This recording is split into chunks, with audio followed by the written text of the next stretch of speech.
On my wedding day, I caught my fiance and my younger sister Rachel doing the dirty in a private lounge. I instantly became the laughingstock of the event, until my childhood friend, Jason Law, publicly proposed to me, defending my honor. We got married shortly after. Jason was the perfect husband, kind, responsible, devoted, except in bed. It always felt like his heart wasn't in it. We only conceived through IVF this year. Afterward, he became even more protective. I truly believed he was my sanctuary. Until I overheard him talking to his friend. Greater than you're ruthless, Jason.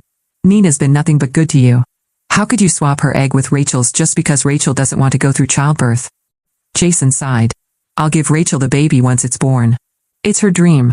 As for Nina, I'll tell her the baby died. I'll make it up to her by staying with her for life. That was the moment everything broke. He only protected me for her sake. I turned around and immediately booked a surgical appointment. I wasn't going to carry this lie any longer. Greater than, aren't you worried Nina will find out? She trusts me, Jason said. She won't suspect a thing. I stood outside the door, shaking, nails digging into my palms. I had only come to bring him a jacket, worried he might be cold. Instead, I found betrayal deeper than I could have imagined. My heart felt sliced open. I stumbled home, too numb to turn on the lights. I collapsed on the couch, shivering and sick, tears falling silently. Then I heard the door open. Jason walked in, voice soft and worried. Greater than, why didn't you turn on the lights? Are you feeling unwell again? He touched my hair gently. Greater than, if you don't eat, it'll be bad for the baby. I stared into his concerned eyes. So love could be entirely an act. 4 years ago, my parents forced me to give up my fiancé for Rachel's sake, claiming family comes first. They told everyone Rachel was the bride. Jason had stepped up and proposed to me publicly. I thought he was my savior. I stood by him, supported him in silence, used my skills to help him grow his startup into a leading investment firm. When we tried IVF this year, it felt like the final piece. He hugged me, saying this baby was what he'd always wanted. It was all a lie. But I could act too. Greater than, I'm fine, I said, forcing a tired smile. Just a little exhausted. He relaxed, gently urging me to sleep early. I played along, for now. The next morning, we went to a prenatal checkup. Jason was attentive, asking the doctor every question possible. Greater than, you've got a great husband, the doctor smiled. Not many men are this involved. As we left, we ran into Rachel. She was wearing a loose dress. Her smug expression told me everything she was showing. Greater than, when are you due, Nina? She asked, reaching for my belly. I smacked her hand away. Greater than, what was that for? She snapped. I clutched my stomach. Greater than, it hurts, I murmured. Rachel froze. Jason immediately turned to me, concern in his voice, but his eyes were on Rachel. Greater than, do you want to go home and rest? He asked, glancing at her. Greater than, I'll go to the restroom, I replied, brushing him off. He tried to follow, but I insisted. The moment I shut the door, I watched him rush off. To comfort Rachel, I followed. Greater than, did you fall for her or something? Rachel pouted. She was so rude and you didn't defend me. Greater than, I did it for the baby, Jason muttered, pulling out a jewelry box. Here's the bracelet you wanted. Rachel's face lit up. She even bragged about the stock tips he gave her, stock tips I had researched. I turned away, disgusted. I called the hospital. Greater than, hi, just confirming my appointment tomorrow. When I walked back, Jason asked, Greater than, where are you going tomorrow? Greater than, pregnancy photo shoot, I lied. Let's take some family pictures. He hesitated. Greater than, I have a meeting. Greater than, it's fine, I said sweetly. I can go alone. Relieved, he smiled. Greater than, what would I do without a wife like you? On surgery day, he gave me a bracelet before leaving. Greater than, this is for you, he said, gently. It was the free gift from the one he gave Rachel. I clenched my fist, but smiled. Greater than, thanks. I love it. Before going to the hospital, I stopped by my parents' house. I never went inside. I heard them talking. Greater than, just be patient, my mother told Rachel. We gave you her fiancé, didn't we? Greater than, don't let the in-laws find out how you're getting the baby, my father warned. Jason could be in trouble. Greater than, I brought the checkup records, Jason said calmly. Everything's fine. Once the baby's born, Rachel can have it. I'll do anything for her. My body went cold. So they all knew. This was their plan from the start. I was just a pawn. Jason opened the door to take tea from the butler. He spotted the broken bracelet, mine, on the floor. He froze. Then panicked. He called me over and over. Greater than Nina? Where are you? I can explain. A nurse answered in the background. Greater than Miss Gordon, please sign before the surgery. Greater than surgery? Jason screamed. I hung up and powered down my phone. As I lay on the hospital bed, my best friend Anna finalized the arrangements. Greater than everything's in place, she said. Greater than good, I nodded. The doctor entered. Greater than we'll have to induce labor. Are you sure? Greater than yes, I said without hesitation. Greater than do you have family with you? Greater than they're dead. Later, as I awoke, Anna hovered nearby. Greater than Jason's calling nonstop. I gave him a fake address. I touched my now flat stomach. Anna asked softly. Greater than do you regret it? I didn't respond. I just clenched my fists. Greater than never. I handed her the divorce papers. Greater than send them today. Greater than and the stocks? Anna asked. Greater than transfer the funds back, I replied calmly. Then I added, don't let them know. I'll make them pay, slowly. The next day, Jason burst into my hospital room, pale and frantic. Greater than Nina, how could you do this? You misunderstood, I can explain. I stared at him coldly. I didn't sleep that night. Jason lay beside me, his arm loosely draped around my waist, breathing soft and even, as though nothing in his perfect little world had shifted. But mine had crumbled. I stared at the ceiling in the darkness, feeling the warmth of the child I was carrying, a child who had become a bargaining chip in someone else's fantasy. At dawn, I slipped out of bed silently, clutching my phone and heading to the balcony. I booked the earliest appointment available at the private clinic. My voice was steady. My heart wasn't. When I returned, Jason was already dressed for work, coffee in hand. He gave me his usual kiss on the forehead. Morning, love. You looked restless last night. Bad dreams? I smiled faintly. Something like that. He squeezed my hand gently. We're almost there. Just 2 more months. 2 more months before he hands my child to my sister like a gift. 2 more months before he kills me with a lie. I nodded. I'm going to visit Anna today. Good. You could use the company. He left like he always did, briefcase in hand, car keys jingling. The moment the front door shut, I let out a breath I didn't realize I'd been holding. Anna welcomed me with open arms and a hug that lingered longer than usual. You sure about this? She asked as she handed me tea. I nodded. I'm done being everyone's fool. Anna didn't try to stop me. She only said, then I'm with you. All the way. At noon, I went to the clinic for final tests. The doctor's eyes were kind but wary. You don't have to do this, Miss Gordon, he said after reading my chart again. You're healthy, the baby is healthy. Is this a medical emergency? I met his gaze. No.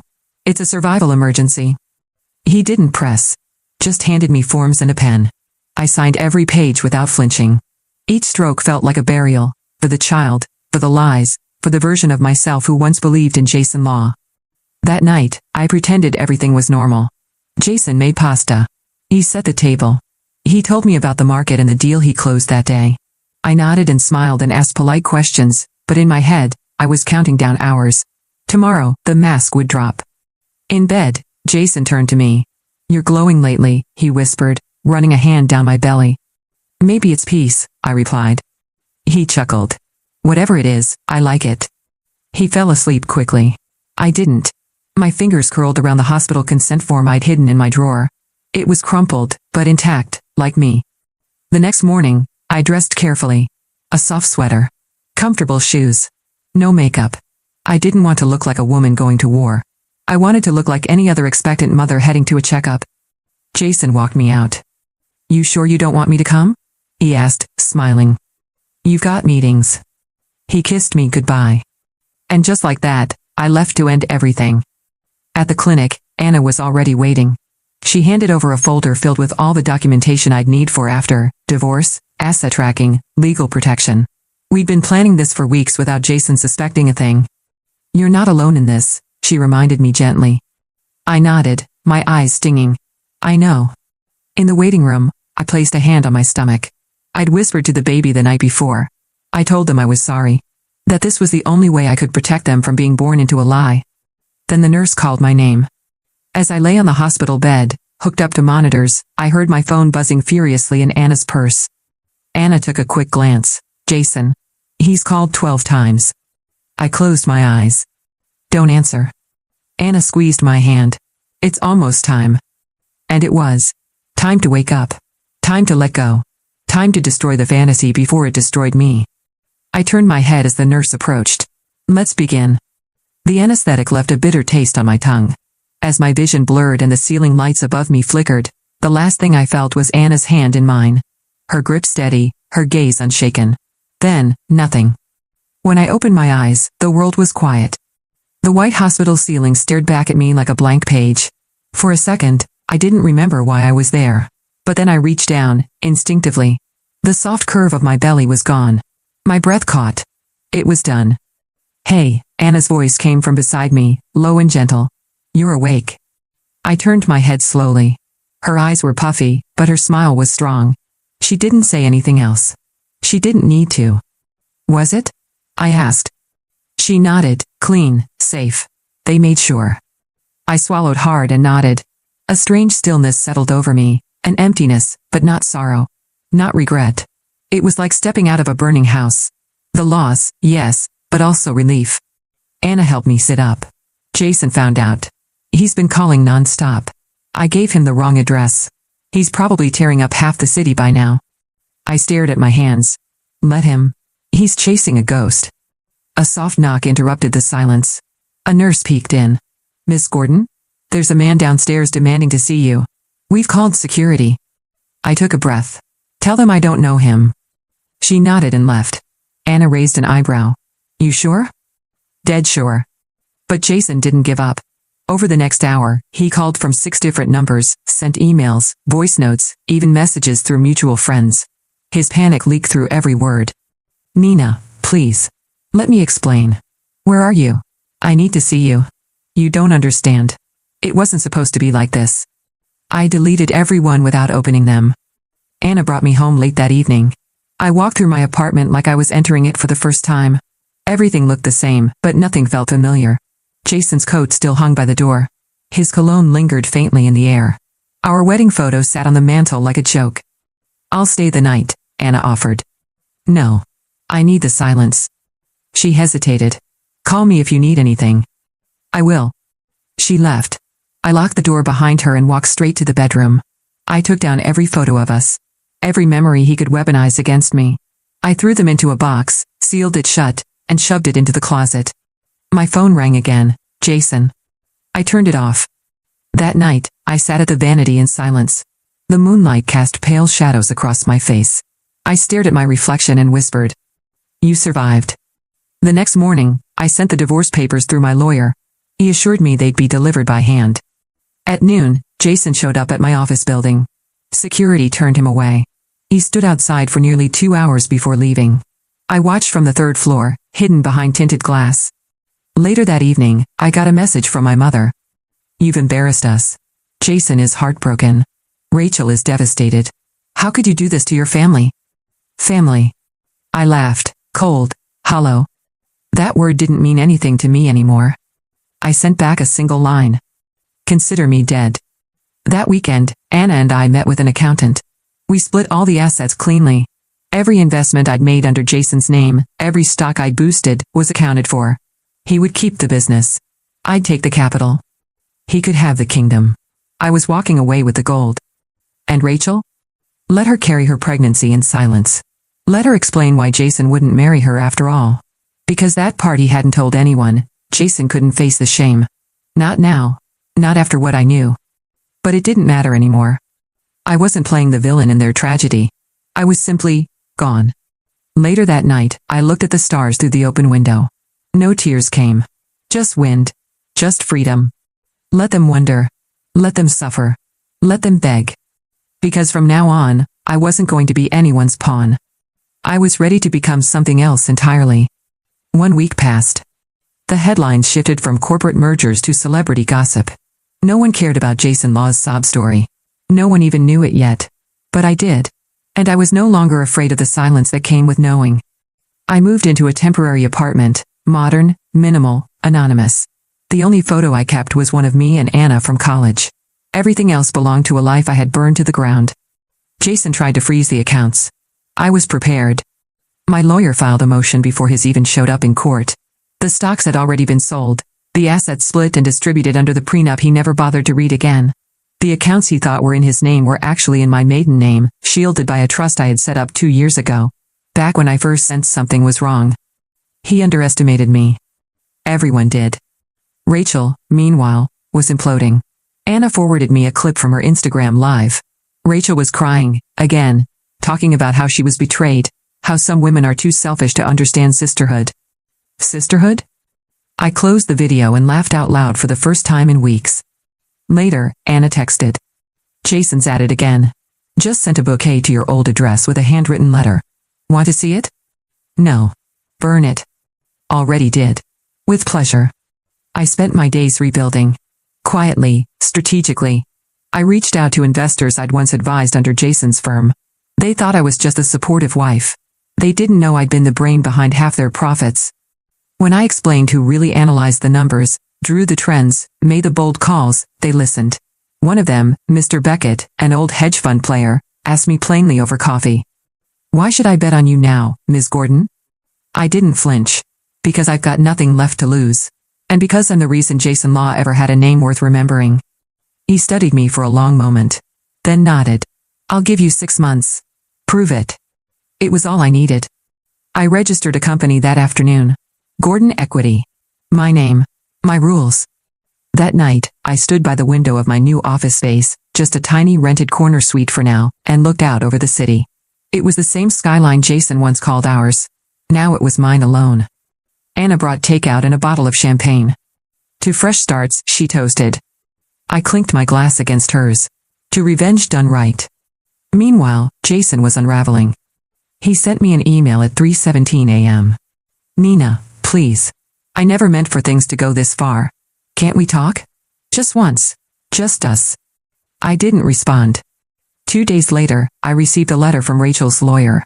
She was suing me for intentional emotional distress. She claimed I had ruined her chance at motherhood and conspired to manipulate Jason. The audacity nearly made me choke on my coffee. I forwarded it to Anna with a single message. Time to go public. We arranged a leak. 1 article. 1 anonymous source. Whistleblower reveals egg switch scandal behind the Law Gordon family feud. I didn't even have to name names. The internet did the rest. Screenshots. Gossip threads. Old photos of Jason and Rachel holding hands at charity events while I stood in the background, smiling like a fool.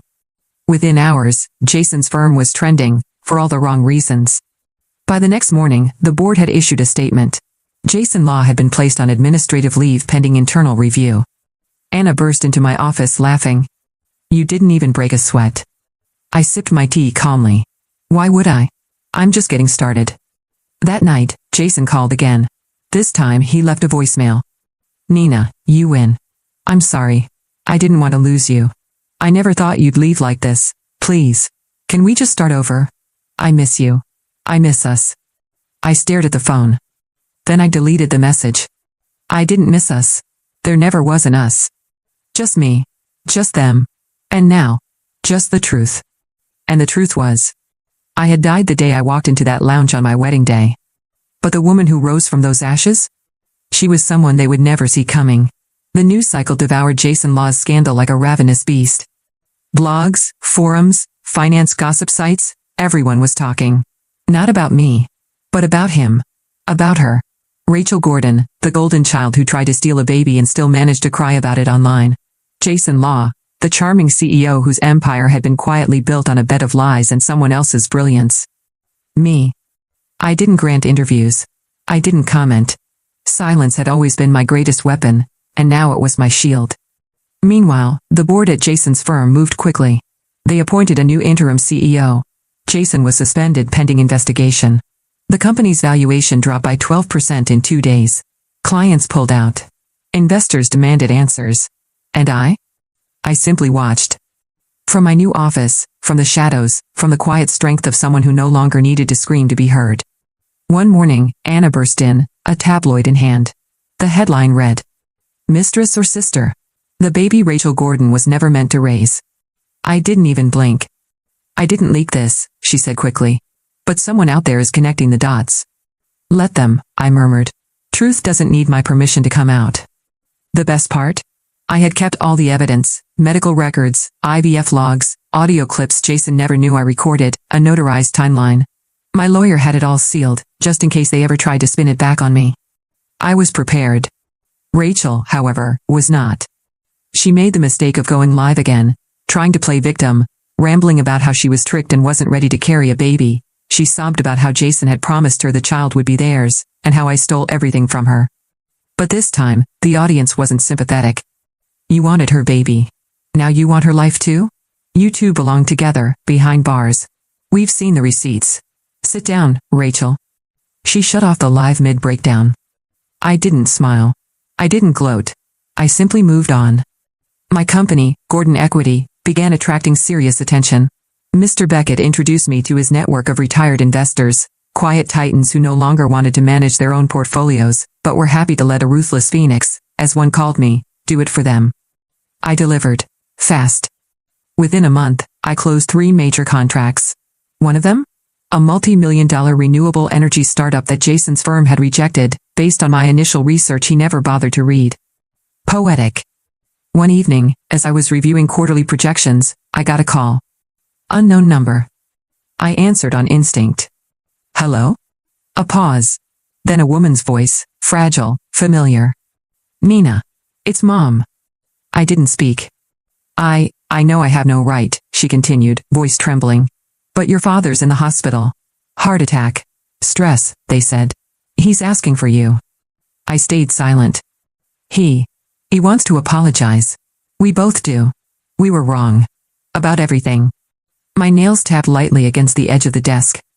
You handed me to Rachel like property, I said finally. You sold me for silence and reputation. And now you want me back? A choked sob. We didn't know. You knew, Mom. You knew what she was. You saw Jason lie. And you chose convenience. I'm sorry. I sighed. You'll get better, I said coldly. With or without me. Then I hung up.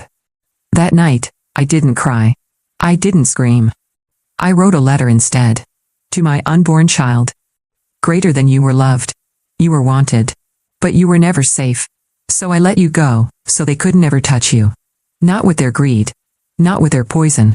Forgive me for being strong when I should have been soft. But I promise you, your sacrifice won't be in vain. I will build something out of this. Something honest. Something beautiful. I sealed the letter and placed it in a locked box with the hospital bracelet I'd worn that day. A reminder. Of pain. Of power. Of choice. By the end of the week, Jason tried one last move. A public statement. Half confession, half manipulation. I lost the love of my life because I made one mistake. Nina, if you're listening, I'll wait forever. I still believe in us. The media ate it up.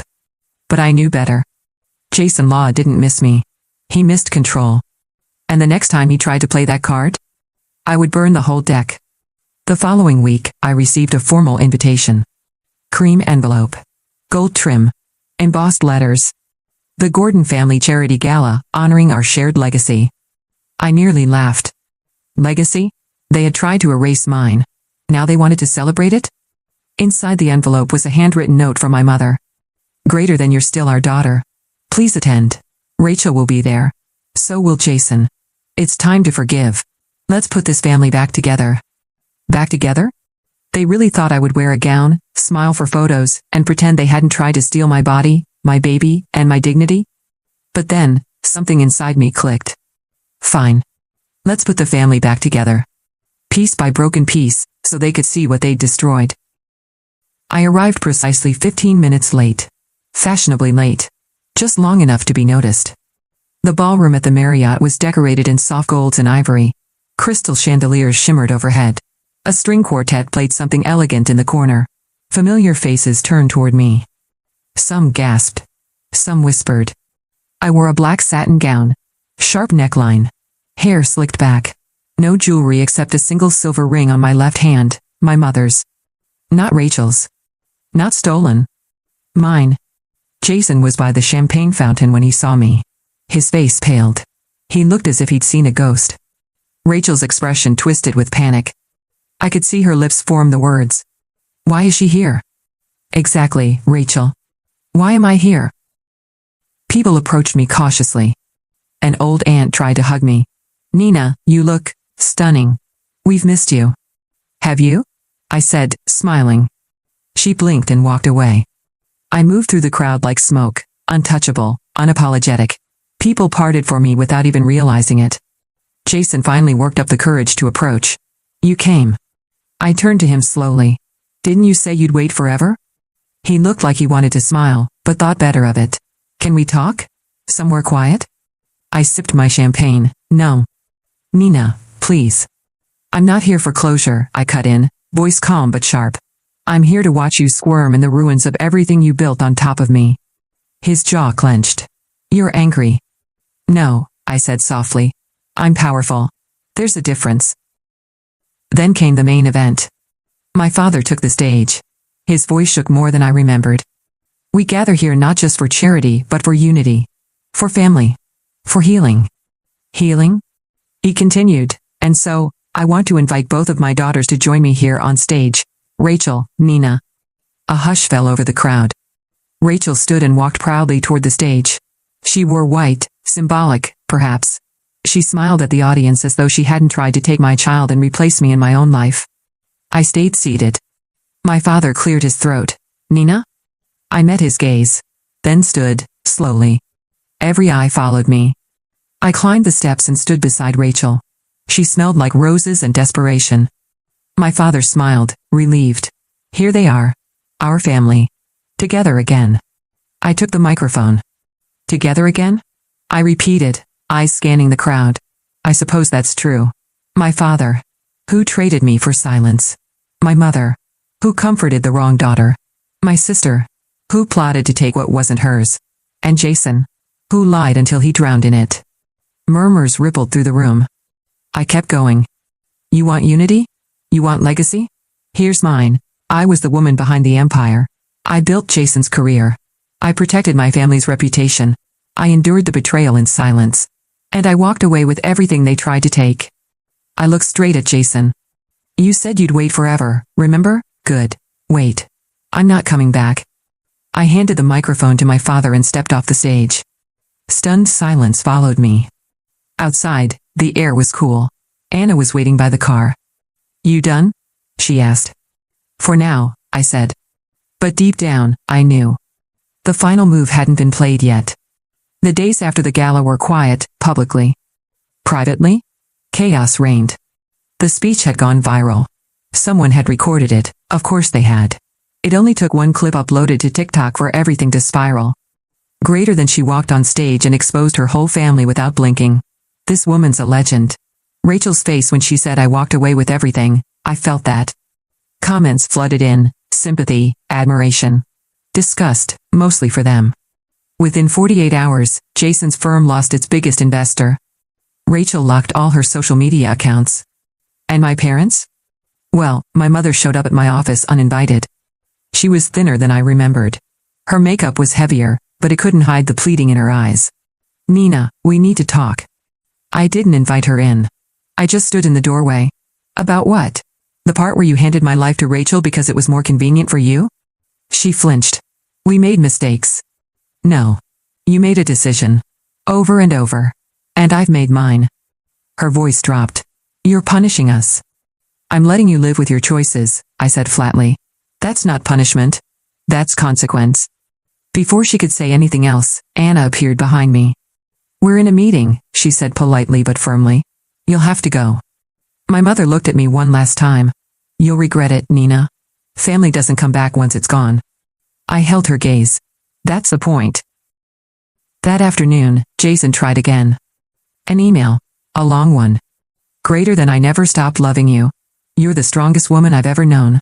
I made mistakes, but I was afraid. I didn't know how to choose between the past and the future. Let me make it right. I replied with 2 words, too late. He didn't write again. But Rachel did. A formal letter. Through her lawyer. She was threatening to sue me for emotional damages caused by public defamation. Anna read it out loud while laughing.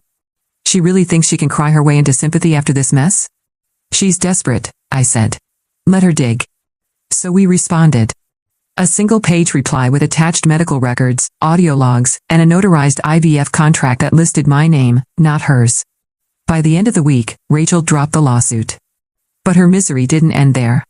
A scandal broke at the PR firm she just joined. Turns out, several clients pulled their accounts after realizing she was the infamous baby sister. She was asked to take an extended leave. Jason, meanwhile, tried to launch a redemption podcast. He lasted 3 episodes before the backlash forced him offline. Sponsors pulled out. The board formally removed him. He'd burned every bridge trying to control the fire. And I stayed quiet. Gordon Equity doubled its portfolio within 2 months. New clients came in weekly, women, mostly, professionals, executives, divorcees. Women who had been silenced, overlooked, or betrayed. They said the same thing. Greater than I saw your speech. I want to invest with someone like you. I didn't advertise. I didn't pitch. I just kept building. And for the first time in years, I didn't feel like I was living in someone else's house. Someone else's name. Someone else's shadow. I was becoming the woman I used to pretend I already was. One night, Anna and I shared wine in my new penthouse. She raised a glass. To the woman who burned quietly while they danced, and then lit the whole damn ballroom on fire. I smiled. To rebuilding. With iron and silence. We clinked glasses. And outside, the city lights flickered, like stars made of glass and steel. They once thought I was fragile. They forgot some things break, just to cut deeper when they come back. 6 months later, I attended a conference in Singapore. It was the International Women in Finance Summit. Normally, I avoided the spotlight. But this time, I was invited, not as someone's wife, not as the woman behind the man, but as CEO Nina Gordon, founder of Gordon Equity. I walked onto the stage in a crisp white suit. No script. No apologies. Just truth. My story isn't unique, I began. What makes it dangerous is that it stayed hidden for too long. People confuse silence with weakness. I let them think I was soft so they'd never see me coming. Applause broke midway through the keynote. Standing ovation at the end. Afterward, a young woman approached me backstage, tears in her eyes. I left my husband last month, she whispered, after watching your speech from the gala. I hugged her. No words were needed. Every day, more women came, clients, survivors, fighters. They wanted someone who understood not just finance, but falling, and standing up again without shame. I gave them that. Back home, the dust had finally settled on Jason and Rachel. Or so I thought. One morning, Anna called. You're not going to believe this, she said, sending me a screenshot. Jason was getting married. To Rachel. No press. No guests. Just a quiet courthouse affair and a single post on Rachel's lockdown Instagram, a blurry photo of their hands and 2 rings. The caption read, "Through everything, we found our way back." I stared at the screen. There was no pain. No rage. Just an odd sense of completion. It was poetic, in a way. The two of them, joined by lies, bound by desperation, finally making it official. They deserved each other. And I was done competing in a game I had already won. I didn't share the post. I didn't comment. I simply walked to my desk, signed off on a new real estate acquisition, and transferred the profits from my latest hedge fund launch to a scholarship fund for young women in finance. Let Rachel post filtered photos. I was building legacies. 2 weeks later, I received a message from an unknown number. Greater than you probably won't read this, but I wanted to say thank you. Not for what you did to me, but for what you made me become. Rachel and I. We're trying. I hope you find peace someday. Jason. I stared at the message for a long time. Then I blocked the number. Peace? Peace wasn't something I was waiting to find. Peace was something I had created, on my terms. I stood alone on the balcony that night. City lights below me. My reflection in the glass wasn't the woman from a year ago. That woman was betrayed, heartbroken, lost. This woman? Unshakable. I pressed play on the voice memo I'd saved but never used, Rachel's confession, shaky and scared, detailing how Jason had planned everything and begged her to go along with it. I didn't need it anymore. My war was over. I deleted the file. A symbolic ending. The next morning, I walked into a board meeting. All eyes turned to me. Men in suits, women in tailored blazers, analysts from 3 continents. I took my seat at the head of the table. No introductions needed. No name tags. Everyone knew who I was now. Nina, said one of the senior partners, before we begin, I just want to say, your rise has been extraordinary. I smiled. Gentlemen, ladies, I said. Let's not talk about how I rose.